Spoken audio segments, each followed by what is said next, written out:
ദൈവത്തിൻ്റെ പരിശുദ്ധനാമം വാഴ്ത്തപ്പെടുമാറാകട്ടെ.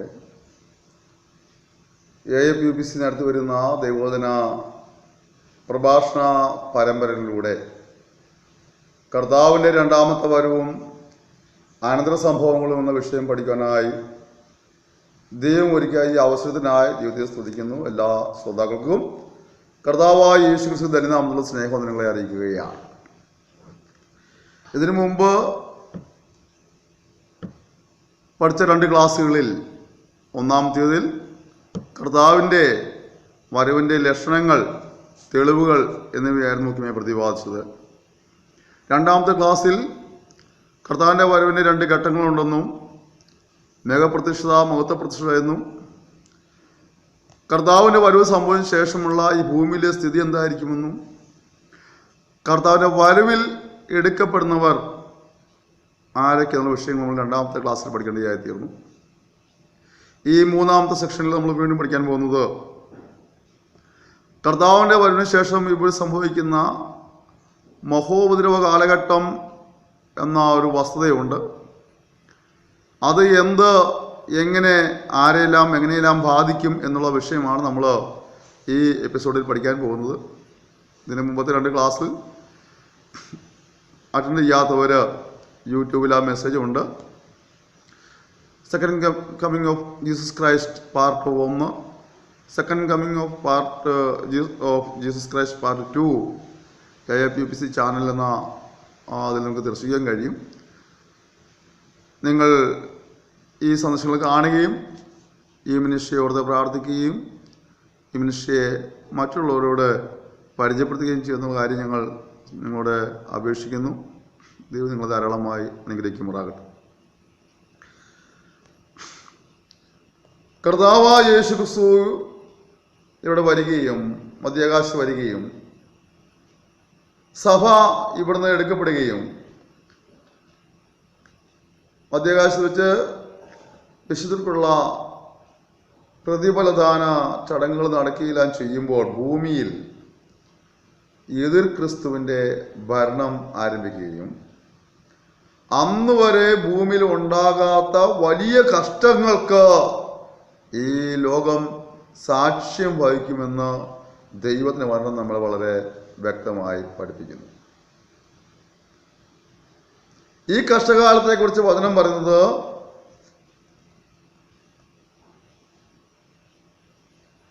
ദാനിയേൽ പ്രവചനം 9-ാം അധ്യായത്തിൽ 70 ആഴ്ചവട്ടങ്ങളുടെ ഒരു കണക്ക് പറയുന്നുണ്ട്. പ്രവാസത്തിൻ്റെ 68-ാം വർഷം രാജാവായ ദാരിവേശിന്റെ 1-ാം ആണ്ടിൽ ദാനിയേൽ യെരൂശലേമിലെ ശൂന്യാവസ്ഥ 70 സംവത്സരം കൊണ്ട് തീരുമെന്ന് യെരമ്യാ പ്രവചനം 29-ാം അധ്യായം വായിച്ചപ്പോൾ ഗ്രഹിക്കാനിടയായി. ആ കാലയളവ് ഗ്രഹിച്ച ദാനിയേൽ 2 കൊല്ലം കഴിയുമ്പോൾ മശിയ വന്ന് യെരൂശലേം നഗരവും ആലയവും പണിത് എല്ലാം യഥാസ്ഥാനത്താക്കും എന്ന് മനസ്സിലാക്കിയതായി ദൈവം പഠിക്കുമ്പോൾ മനസ്സിലാക്കാൻ കഴിയുന്നു. എന്നാൽ ദാനിയേൽ വിചാരിച്ചതുപോലെ അല്ല കാര്യങ്ങളുടെ കിടപ്പ് എന്ന് ദാനിയേലിനെ ബോധ്യപ്പെടുത്തുവാനായി ദൈവം തൻ്റെ ദൂതനായ ഗബ്രിയേലിനെ അയക്കുകയും ദൈവദൂതൻ കാര്യങ്ങളെ വിശദമായി കൊടുത്തതായും തിരുവചന ഭാഗത്ത് ദാനിയേൽ 9-ന്റെ 20 മുതൽ 27 വാക്ക് കാണാൻ കഴിയുന്നുണ്ട്. ഇങ്ങനെ ഭാഗം തുടങ്ങുന്നത്, അതിക്രമത്തെ തടസ്സം ചെയ്ത് പാപങ്ങളെ മുദ്രയിടുവാനും അകൃത്യത്തിന് പ്രായശ്ചിത്തം ചെയ്ത് നിത്യ നീതി വരുത്തുവാനും ദർശനവും പ്രവചനവും മുദ്രയിടുവാനും അതിപരിശുദ്ധമായതിനെ അഭിഷേകം ചെയ്യുവാൻ തക്കവണ്ണം നിന്റെ ജനത്തിന് വിശുദ്ധ നഗരത്തിനും 70 ആഴ്ചവട്ടം നിയമിച്ചിരിക്കുന്നു. അതുകൊണ്ട് നീ അറിഞ്ഞ് ഗ്രഹിച്ചു കൊള്ളേണ്ടത് എന്തെന്നാൽ യെരൂശലേമിനെ യഥാസ്ഥാനപ്പെടുത്തി പണിവാൻ കൽപ്പന പുറപ്പെട്ടത് മുതൽ അഭിഷിക്തനായ ഒരു പ്രഭു വരെ 7 ആഴ്ചവട്ടം 62 ആഴ്ചവട്ടം കൊണ്ട് അതിനെ വീതിയും കിടങ്ങുമായി കഷ്ടകാലങ്ങളിൽ തന്നെ വീണ്ടും പണിയും. 62 ആഴ്ചവട്ടം കഴിഞ്ഞിട്ട് അഭിഷിക്തൻ ഛേദിക്കപ്പെടും. അവന് ആരും ഇല്ലെന്ന് വരും. പിന്നെ വരുവാനിരിക്കുന്ന പ്രഭുവിൻ്റെ പർജനം നഗരത്തെയും വിശുദ്ധ മന്ദിരത്തെയും നശിപ്പിക്കും. അവൻ്റെ അവസാനം ഒരു പ്രളയത്തോടെ ആയിരിക്കും. അവസാനത്തോളവും യുദ്ധവും ഉണ്ടായിരിക്കും. ശൂന്യങ്ങളും നിയമിക്കപ്പെട്ടിരിക്കുന്നു. അവൻ ഒരാഴ്ചവട്ടത്തേക്ക് പലരോടും നിയമത്തെ കഠിനമാക്കും. ആഴ്ചവട്ടത്തിൻ്റെ മധ്യേ അവൻ ഹനനയാഗവും ബോധനയാഗവും നിർത്തലാക്കി കളയും. മ്ലേച്ഛതകളുടെ ചെറുകന്മേൽ ശൂന്യമാക്കുന്നവൻ വരും. നിർണയിക്കപ്പെട്ടിരിക്കുന്ന സമാപ്തിയോളം ശൂന്യമാക്കുന്നവൻ്റെ മേൽ കോപം ചൊരിയും. ദാനിയേൽ 9:20 മുതൽ 28 വരെ. മേൽപ്പറഞ്ഞ വാക്യങ്ങളിൽ ഇസ്രായേലിന്റെ യഥാസ്ഥാനത്തിനായി 70 ഏഴുകൾ ചേർന്ന ഒരു കാലം ശേഷിപ്പിച്ചിരിക്കുന്നതായി കാണുവാൻ കഴിയാം. ദാനിയേൽ 9:24. ഒരു ആഴ്ചവട്ടം 7 ദിവസമാണ്. അപ്പോൾ 70 ആഴ്ചവട്ടം സമം 490 ദിവസം എന്ന് മനസ്സിലാക്കാം. എന്നാൽ ഇതിലെ ഒരു ദിവസത്തെ ഒരു പ്രാവചനിക വർഷമായിട്ടാണ് വചനത്തിൽ രേഖപ്പെടുത്തിയിരിക്കുന്നത്. യെഹെസ്കേൽ 4-ാം അധ്യായം 4 മുതൽ 6 വരെയും സംഖ്യ 14:34 മുതൽ വായിച്ച ഈ ആശയം നമുക്ക് പിടികിട്ടും. അതായത് 490 ദിവസം എന്നത് 490 വർഷം എന്ന് സാരം. ഈ കണക്കനുസരിച്ച് 490 വർഷം ഇസ്രായേലിന്റെ ശുദ്ധീകരണത്തിന് വേണ്ടി ദൈവം നിശ്ചയിച്ചു എന്ന് മനസ്സിലാക്കാം. മേൽപ്പറഞ്ഞ 490 വർഷം അഥവാ 70 ആഴ്ചവട്ടം ആരംഭിക്കുന്നതിനെ പറ്റി പറയുമ്പോൾ ഒരു പ്രത്യേക സമയം പറയുന്നതായി നമുക്ക് കാണുവാൻ കഴിയുന്നുണ്ട്. യെരൂശലേമിനെ യഥാസ്ഥാനപ്പെടുത്തി പണിവാൻ കൽപ്പന പുറപ്പെടുന്ന സമയം തന്നെ. 70 ആഴ്ചവട്ടം ആരംഭിക്കുന്നത് യെരൂശലേമിനെ യഥാസ്ഥാനപ്പെടുത്തി പണിയുവാൻ കൽപ്പന പുറപ്പെടുന്ന സമയമാണ്. എന്നിട്ട് ഈ കൽപ്പന പുറപ്പെട്ടതെന്നാണ് BC 445 മാർച്ച് 14-ാം തീയതിയാണ് ഈ കൽപ്പന പുറപ്പെട്ടതെന്ന് വേദപണ്ഡിതന്മാർ അവകാശപ്പെടുന്നു.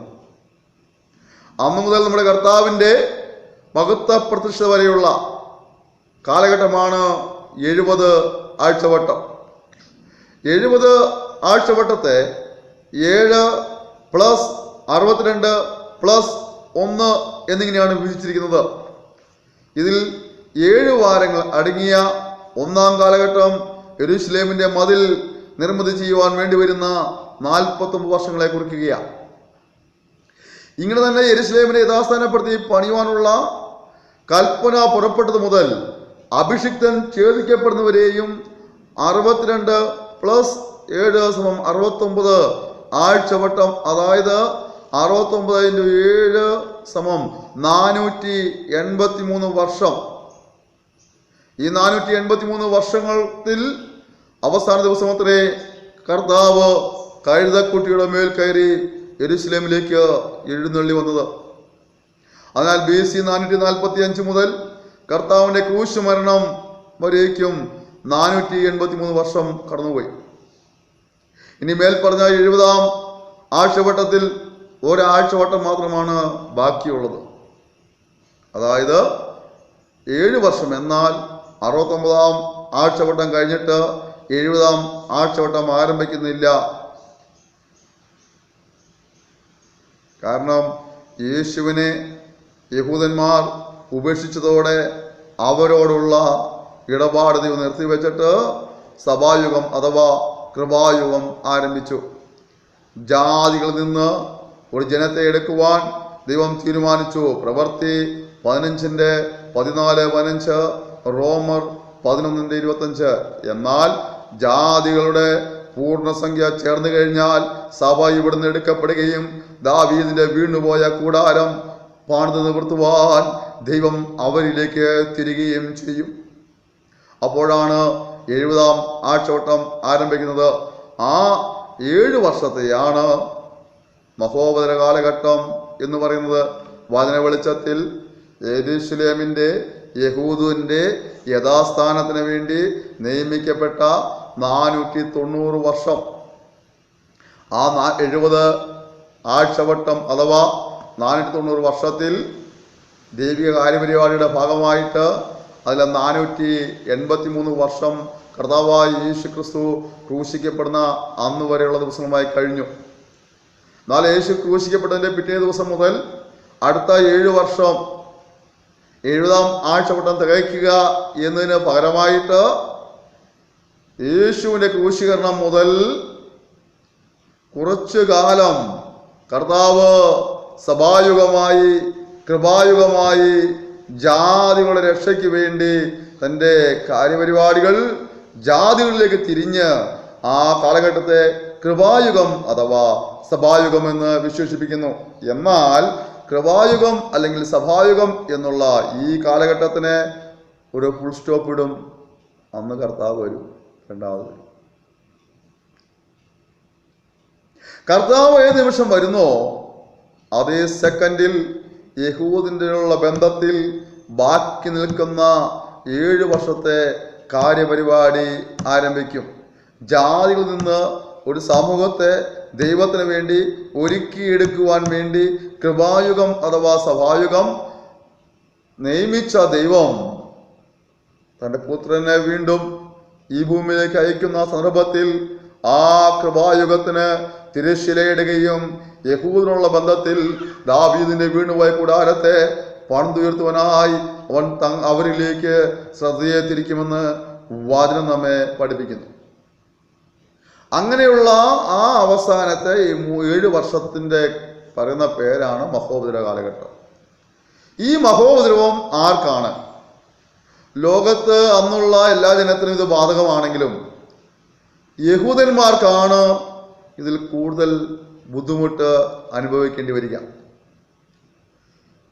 ആ ദിനങ്ങളെക്കുറിച്ച് ദൈവത്തിന് വചനം ഇങ്ങനെ പറയുന്നു. മത്തായി 24:21 പറയുന്നത്, ലോകാരംഭം തൊട്ട് ഇന്ന് വരെ ഉണ്ടാകാത്ത കഷ്ടം.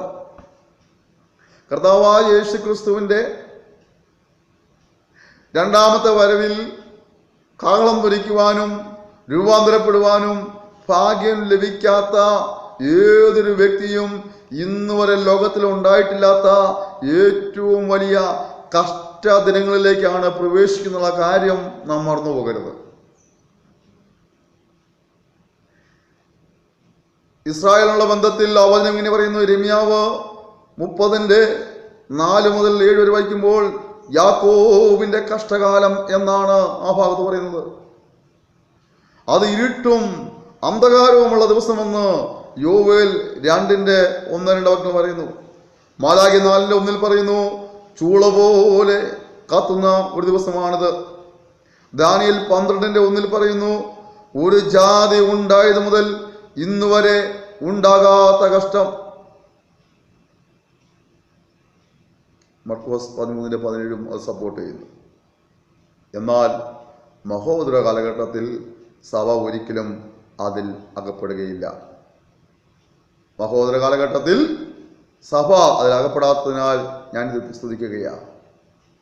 ഇതുവരെ ഉണ്ടാകാത്ത ഒരു വലിയ കഷ്ടം നാളുകളിൽ ഈ ലോകത്തിലുണ്ടാകുമെന്ന് ദൈവത്തിന്റെ വചനം മാറ്റമില്ലാത്ത വചനം തന്നെ നിത്യ സത്യ പ്രസ്താവനയായി പ്രഖ്യാപിക്കുമ്പോൾ, പ്രിയ കൂടപ്പിറപ്പെ, ഈ സന്ദേശം കേട്ടിരിക്കുമ്പോൾ അതിന് രക്ഷപ്രാപിപ്പാൻ ഏക വഴി കർത്താവായ യേശു ക്രിസ്തു, ഏകരക്ഷകൻ കർത്താവായ യേശു ക്രിസ്തു, ഏക മധ്യസ്ഥൻ കർത്താവായ യേശു ക്രിസ്തു.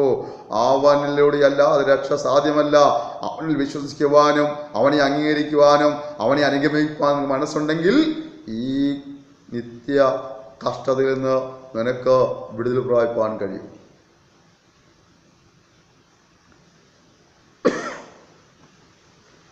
വെളിപ്പാട് 3:10, 1 തെസ്സലോനിക്ക ലേഖനം 5:9, യോഹന്നാൻ 3:36 ഒക്കെ വായിച്ച് പഠിച്ചാൽ കർത്താവിന്റെ രക്ഷിതഗണം ഒരിക്കലും ഈ മഹോദര കാലഘട്ടത്തിൽ അകപ്പെടുകയില്ല എന്ന് നമുക്ക് മനസ്സിലാക്കാൻ കഴിയും.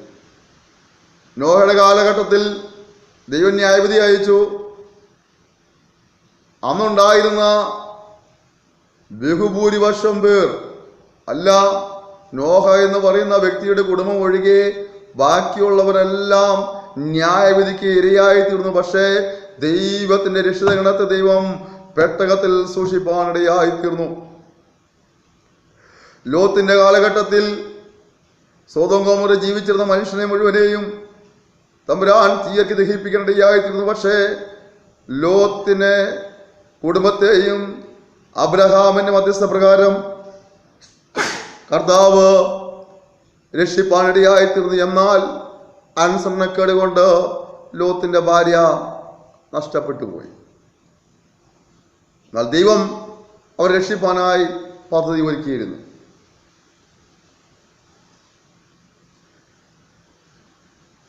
ഇസ്രായേൽ മക്കൾ വാഗ്ദേശ പ്രയാണത്തുള്ള ബന്ധത്തിൽ ദേശം ഉറ്റുനോക്കാൻ പോയ വ്യക്തികളെ സംരക്ഷിച്ച രാഹബ് എന്ന് പറയുന്ന ആ സ്ത്രീയെയും അവരുടെ കുടുംബത്തെയും ആ പട്ടണനിവാസികളെ മൊത്തം നശിപ്പിക്കുമ്പോഴും ദൈവം അവരെ മാറ്റി സൂക്ഷിപ്പാൻ ഇടയായി തീർന്നു. ഇതൊക്കെ നമ്മൾ വിളിച്ചിരിക്കുന്ന സംഭവം ദൈവത്തെ ഭയപ്പെട്ട് ജീവിക്കുന്ന, കർത്താവിന്റെ കൽപ്പനയനുസരിച്ച് ജീവിക്കുന്ന വ്യക്തികളെ ഇത്തരത്തിലുള്ള ശിക്ഷാവധിയിൽ നിന്നും തമ്പുരാൻ മാറ്റി പാർപ്പിക്കും. അവർക്ക് അനുഭവിക്കേണ്ടി വരികയില്ല എന്നുള്ളതാണ്. അഭക്തരെ ശിക്ഷിക്കുന്നതോടൊപ്പം തന്നെ അതിന്റെ ഭക്തരെ സംരക്ഷിക്കുവാനുള്ള ഉത്തരവാദിത്വം തമ്പുരാനാണ്. തമ്പുരാൻ അത് വിശ്വസ്തമായി കൈകാര്യം ചെയ്യുകയും ചെയ്യും. 2 തെസ്സലോനിക്കർ 2:6, 7, 8 വാക്യങ്ങൾ വായിക്കും കാണുന്നത്, അധർമ്മമൂർത്തി വെളിപ്പെടണമെങ്കിൽ തടുക്കുന്നവനായ പരിശുദ്ധാത്മാവ് വഴിയിൽ നിന്ന് മാറണം എന്നുള്ളതാണ്. പരിശുദ്ധാത്മാവ് ഈ വഴിയിൽ നിന്ന് മാറണമെങ്കിൽ ഇപ്പോൾ പരിശുദ്ധന്റെ ദൗത്യം എന്നുള്ളത് കാമ്പനായ കർത്താവിന് വേണ്ടി സഭയെന്ന മണവാട്ടിയെ ഒരുക്കിയെടുക്കുക എന്നുള്ളതാണ് പരിശുദ്ധാത്മാവിന്റെ ദൗത്യം. ആ ദൗത്യം പൂർത്തീകരിച്ചു കഴിയുമ്പോൾ സഭയും അതിനെ ഒരുക്കിയെടുത്ത പരിശുദ്ധാത്മാവും ഇവിടുന്ന് മാറ്റപ്പെട്ട് കഴിയുമ്പോൾ ശിക്ഷാവധികൾ ആരംഭിക്കും. അതുവരെയും അധർമ്മമൂർത്തിക്ക് ഒന്നും ചെയ്യുവാൻ കഴിയില്ല. എന്നാൽ തടുക്കുന്നവൻ ഇവിടുന്ന് മാറ്റപ്പെടുകയും അധർമ്മമൂർത്തിയുടെ ദിനങ്ങൾ ഇവിടെ വെളിപ്പെടുകയും ചെയ്യും. അതിൽ നിന്ന് തെറ്റി ഒഴിയുവാൻ ഏകമാർഗം കർത്താവായ യേശു ക്രിസ്തു അവനെ രക്ഷകനായി അംഗീകരിക്കുക, പാപങ്ങൾ ഏറ്റുപറഞ്ഞ് ഉപേക്ഷിക്കുക, ദൈവത്തെ ഭയപ്പെട്ട് ജീവിക്കുവാനായി ഏൽപ്പിച്ചു കൊടുക്കുക. ഈ മഹോപദ്രവത്തിന് നേതൃത്വം വഹിക്കുന്നവരെ കുറിച്ച് വചനം പറയുന്നുണ്ട്. വെളിപ്പാട് പുസ്തകം 13-ാം അധ്യായത്തിലെ മൃഗം അത് എതിർ ക്രിസ്തുവിനെ ചൂണ്ടിക്കാണിക്കുന്നു. അവന്റെ സഹായിയായ കള്ളപ്രവാചകൻ, ഈ കള്ളപ്രവാചകന്റെ അവന്റെ പേരുകൾ പറഞ്ഞിങ്ങനെയാണ്: ബാബൽ രാജാവ് യെശയ്യാവ് 14:4, വരുവാനിരിക്കുന്ന പ്രഭു ദാനിയേൽ 9:26, സ്വേച്ഛാനുവർത്തിയ രാജാവ് ദാനിയേൽ 11:36, അധർമ്മമൂർത്തി 2 തെസ്സലോനിക്കർ 2:3-8, നാശയോഗ്യൻ 2 തെസ്സലോനിക്കർ 2:3, എതിരാളി 2 തെസ്സലോനിക്കർ 2:4, എതിർ ക്രിസ്തു 1 യോഹന്നാൻ 2:18, മൃഗം വെളിപ്പാട് 13:1, തുമ്പുകെട്ട ഇടയൻ സെഖര്യാവ് 11:15-3. പേരുകൾ പോലെ തന്നെ അവന്റെ സ്വഭാവമായിരിക്കും. അവൻ ലോകജനതയെ പീഡയിലേക്ക് ആനയിക്കും. ഈ അധർമ്മമൂർത്തിയായവൻ മഹാപീഡന കാലഘട്ടത്തിൽ ഈ ലോകം ഭരിക്കുകയും അവനാൽ ഈ പീഡനങ്ങളെല്ലാം ഇവിടെ സംഭവിക്കുകയും ചെയ്യും. എങ്ങനെയാണത് യഹൂദിനെ ബാധിക്കുന്നത്? സഭയുടെ ഉൽപ്രാവണ ശേഷം എതിർ ക്രിസ്തു യഹൂദനുമായിട്ട് ഒരു ഉഭയസമ്മതം ചെയ്യാനിടയായിത്തീരും. എങ്ങനെയെന്നാൽ അവന്റെ പ്രഭാവത്താലും ഉപായത്താലും വരുവാനുള്ള മശിയ താനാണെന്ന് എതിർ ക്രിസ്തു യഹൂദന്മാരെ വിശ്വസിപ്പിക്കും. അങ്ങനെ ആ വിശ്വാസത്തിന്റെ അടിസ്ഥാനത്തിൽ യഹൂദന്മാർ എതിർ ക്രിസ്തുവുമായി ഉഭയസമ്മതം ചെയ്യും. ലോകത്തിലെ ശ്രേഷ്ഠന്മാർ അധികം യഹൂദന്മാരായതിനാലാകാം അന്ന് അവരുമായി എതിർ ക്രിസ്തു ഉഭയസമ്മതം ചെയ്യുന്നത്. വചനം പറയുന്നു, ദാനിയേൽ 9:27, അവൻ ഒരാഴ്ചവട്ടത്തേക്ക് പലരോടും നിയമത്തെ കഠിനമാക്കും. ഈ ഉഭയസമ്മതത്തിന്റെ ഫലമായി പാലസ്തീനിൽ യഹൂദന്മാർക്ക് 3.5 കൊല്ലം സ്വാതന്ത്ര്യവും അധികാരവും ഉണ്ടായിരിക്കും. ആ കാലഘട്ടങ്ങളിൽ വെളിപ്പാട് 11 പറയുന്ന രീതിയിലുള്ള ആലയത്തിനെ പണികൾ നടന്നേക്കാം. നമുക്കറിയാം, യഹൂദന്മാർ ഇപ്പോൾ തന്നെ അവരെ ആലയ പണികൾക്കായുള്ള വസ്തുക്കളെല്ലാം സ്വരൂപിച്ചു വച്ചിരിക്കുക. എന്നാൽ അത് അറബ് രാഷ്ട്രങ്ങളിൽ അവരുടെ ആലയം പണിയുടെ സ്ഥലത്തേക്കുള്ള പ്രവേശനം നിഷേധിച്ചിരിക്കുന്നത് കൊണ്ട് എല്ലാ വസ്തുക്കളും ഒരുക്കിയിട്ട് അവർ ഒരു അവസരം കാത്തു നിൽക്കുകയാണ്.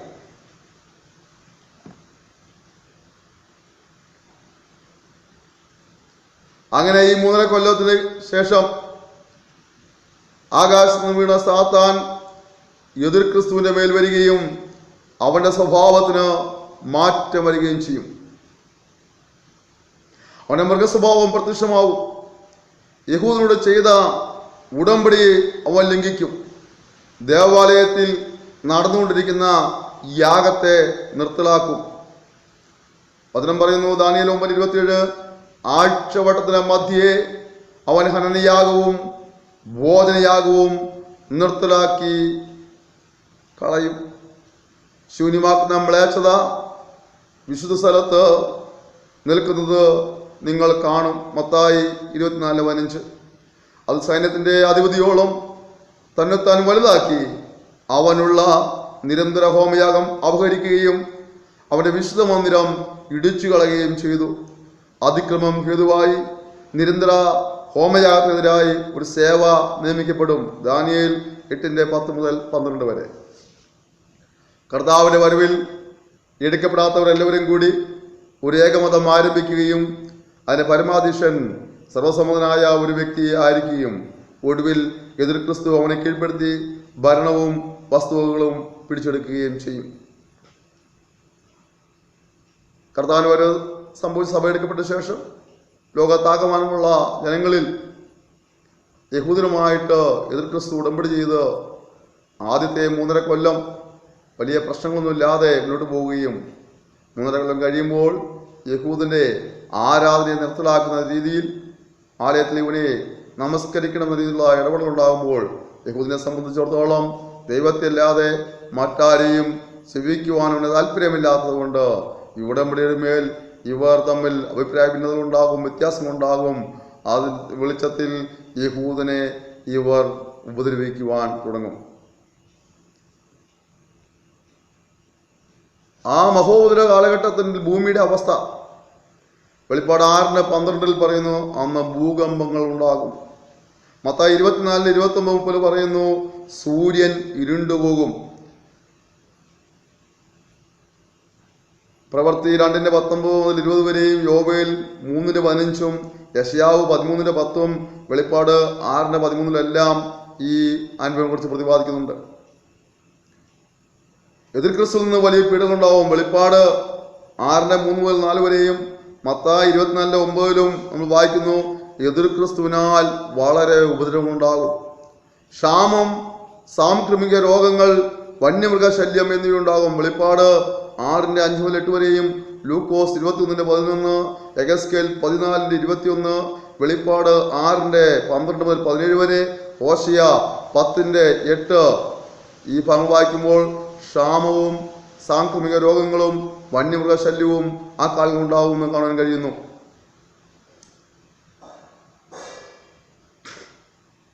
വെളിപ്പാട് 8:7 വായിക്കുന്നു, കൽമഴയും തീയും ഭൂമിമേൽ ചൊരിഞ്ഞിട്ട് പച്ചയായതൊക്കെയും വെന്തുപോകും. നമുക്കറിയാം, ഇസ്രായേൽ ജനങ്ങൾ മിസ്രൈമിലായിരുന്ന സന്ദർഭത്തിൽ അവിടെ സംഭവിച്ച പോലെ പുറപ്പാട് 9:23-24 പറഞ്ഞതുപോലുള്ള കാര്യങ്ങളൊക്കെ സംഭവിക്കും. കപ്പലുകൾക്കും സമുദ്രത്തിനും അതിലുള്ള ജീവജന്തുക്കൾക്കും നാശം സംഭവിക്കും. അതിലെ കുടിവെള്ളം കയ്പായി തീരും. വെളിപ്പാട് 8:11, 8 മുതൽ 11 വരെയും, യിരെമ്യാവ് 16:3, 9:15. മഹോദര കാലഘട്ടത്തിൽ ഈ ഭൂമിയിൽ നടക്കുന്ന സംഭവവികാസങ്ങളാണ് ഇവയൊക്കെ. അക്കാലങ്ങളിൽ മനുഷ്യൻ മരിക്കുവാൻ കൊതിക്കും, അതിവേദനയും ദണ്ഡനവും ഉണ്ടാകും. വെളിപ്പാട് 9:10, പക്ഷെ മരണം കാണുകയില്ല. ദുർഭരണമുണ്ടാകും, അത്യുഷ്ണമുണ്ടാകും, കുടിക്കാൻ വെള്ളം ലഭിക്കാതെ വരിക തുടങ്ങിയ നിരവധി കഷ്ടങ്ങളുണ്ടാകും. അക്കാലത്ത് മനുഷ്യന് മാനസാന്തരം ഉണ്ടായിരിക്കുകയില്ല. വെളിപ്പാട് 16:9 എന്ന് പറഞ്ഞാൽ ഈ കഷ്ടങ്ങൾ സഹിക്കുമ്പോൾ ദൈവമേ രക്ഷിക്കണമെന്ന് വിളിച്ച് പറയാനുള്ള ഒരു മാനസാന്തരം അനുഭവം ഉണ്ടാകില്ല. ഇന്ന് നിനക്ക് സമയമുണ്ട്. ഇപ്പോൾ സുപ്രസിദ്ധ കാലമാണ്, ഇപ്പോൾ രക്ഷാ ദിവസമാണ്. ഇന്ന് വചനം കേൾക്കുമ്പോൾ പാപിയാണെന്ന് മനസ്സിലാക്കുവാൻ, പാപങ്ങൾ ഏറ്റുപറഞ്ഞ് ഉപേക്ഷിക്കുവാൻ, രക്ഷകനെ അംഗീകരിക്കാനുള്ളതായ ഒരു അവസരം നിനക്ക് ഇപ്പോഴുണ്ട്. എന്നാൽ മഹോദര കാലഘട്ടത്തിൽ കിണറുകൾ വർദ്ധിക്കും, ദാഹജലം കിട്ടാൻ മാർഗമില്ല, വ്രണങ്ങളാൽ മനുഷ്യൻ ബാധിതനായിത്തീരുന്നു, വിഷജന്തുക്കളാൽ മനുഷ്യൻ ഉപദ്രവിക്കപ്പെടുന്നു, മരണം ആഗ്രഹിച്ച് എവിടെ ചെന്നാലും മരണം ലഭിക്കാത്ത ഒരു സാഹചര്യമാണത്.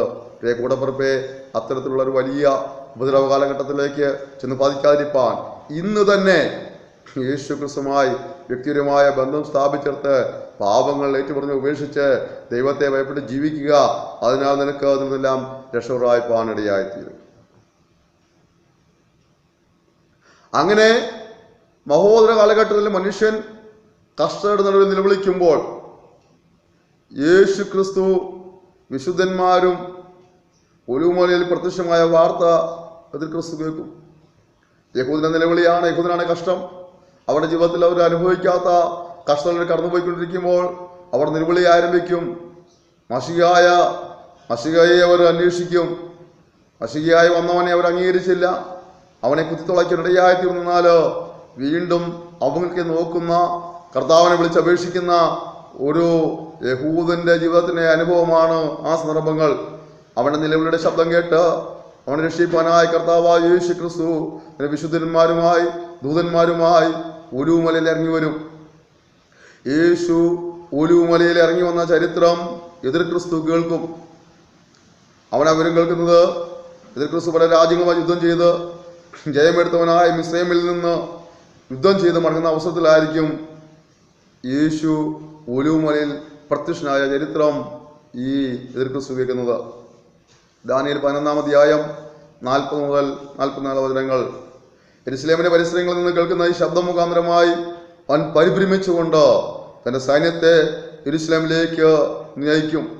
എതിർ ക്രിസ്തുവിന്റെ സൈന്യങ്ങളെ മെഗിദോ താഴ്വരയിൽ കൂട്ടും. വെളിപ്പാട് 16:13-16 വരെയും ദാനിയേൽ 11:44, 2 തെസ്സലോനിക്കർ 2:8, വെളിപ്പാട് 19:11-15 ഈ വാക്യങ്ങൾ ചേർന്ന് പഠിച്ചാൽ മേൽ വിവരിച്ച കാര്യങ്ങൾ കാണുവാൻ കഴിയും.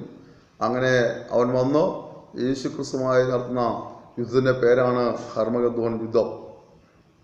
ഹർമഗദ്ദോൻ യുദ്ധത്തിന് പോകുന്നവർ നശിക്കുന്ന വിധം 2 തെസ്സലോനിക്കർ 2:8, വെളിപ്പാട് 19:15, സഖര്യാവ് 14:12-13, ന്യായാധിപന്മാർ 7:21-25 ഭാഗങ്ങളിൽ സംഭവിച്ചതുപോലെ യുദ്ധാവസാനത്തെങ്കിൽ അന്തിക്രിസ്തുവും കള്ളപ്രവാചകനും ശേഷിക്കുകയും അവരെ തീപ്പൊയ്കിൽ തള്ളിയിട്ടുകൊണ്ട് നരകം ഉദ്ഘാടനം ചെയ്യും.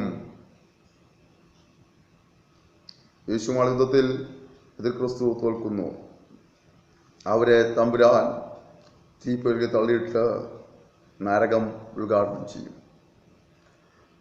ആ കൂടെ പിശാചിന്റെ വാക്കനുസരിച്ച് പിശാചിനെ പ്രസാദിച്ച് ജീവിച്ച സകലനെയും അവിടെ വീഴാൻ സാധ്യതയുണ്ട്. എന്നാൽ ഈ ദിവസം യേശുവിനെ പ്രസാദിപ്പിച്ച് ദൈവത്തെ പ്രസാദിപ്പിച്ച് ദൈവത്തിന്റെ കൽപ്പന അനുസരിച്ച് ജീവിക്കുവാൻ തീരുമാനമെടുക്കുന്നവന് ആ തീപ്പുകളിൽ നിന്ന് രക്ഷപ്പെടാൻ കഴിയും.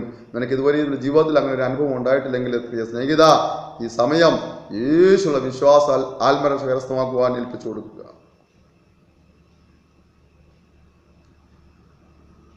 ഈ മഹോദര കാലഘട്ടത്തിന് ശേഷമായിട്ട് ഇവിടെ 1000 ആണ്ട് വാഴ്ച ആരംഭിക്കും. 1000 ആണ്ട് വാഴ്ച എന്തൊക്കെയാണ്, അന്ന് ഭൂമിയിലെ സ്ഥിതികൾ എന്തായിരുന്ന കാര്യങ്ങൾ നമുക്ക് അടുത്ത ക്ലാസ്സിൽ പഠിക്കാം. നിങ്ങൾക്കുള്ള സമയം ക്ഷമയോടെ ക്ലാസ് നന്ദി പറയുന്നു. ദൈവം ധാരാളം അനുഗ്രഹിക്കുമാറാകട്ടെ. ഞാൻ നിങ്ങൾക്ക് പ്രാർത്ഥനയാക്കി പരിശുദ്ധനായ ദൈവമേ സ്വർഗ്ഗീയ പിതാവേ, ഈ സന്ദേശം കിട്ടുന്ന പ്രിയപ്പെട്ട ഭരമേൽപ്പിക്കുകയാണ്. ഇവിടെ ഞാൻ അനുഗ്രഹിക്കുമാറാകണം. സമാധാനം, സന്തോഷവും ഐശ്വര്യവും അഭിവൃദ്ധിയും പ്രായപ്പാൽ നിങ്ങൾ സഹായിക്കണം. വിശേഷാൽ യേശു ക്രിസ്തു മുഖാന്തരം രക്ഷപ്പെടാൻ സഹായിക്കണമേ. മഹോദര കാലഘട്ടത്തിൽ മനുഷ്യൻ മരണം കൊതിക്കുന്ന ആളുകളിൽ, വെള്ളം കുടിക്കാൻ പോലും കിട്ടാത്ത നാളുകളിൽ അവർ അകപ്പെട്ടു പോകാതെ യേശു ക്രിസ്തുമായി വ്യക്തിപരമായ ബന്ധം സ്ഥാപിച്ചെടുത്ത് പാപക്ഷമ കരസ്ഥമാക്കി നിത്യജീവന് അവകാശിയായി തീരുവാൻ ഇതിന് സഹായിക്കുമാറാകണമെന്ന് പ്രാർത്ഥിക്കുന്നു. കള്ളപ്രവാചനെയും എതിർക്രിസ്തുവിനെയും ടേപ്പുകൾ കളികളുടെ കൂട്ടത്തിൽ ചെന്ന് പതിക്കുന്നവരായിട്ടല്ല, യേശു മുഖാന്തരം രക്ഷ പ്രാപിച്ച് നിത്യരാജ്യത്തിൽ കാണപ്പെടുവാൻ സഹായിക്കുമാറാണെന്ന് പ്രാർത്ഥിക്കുന്നു.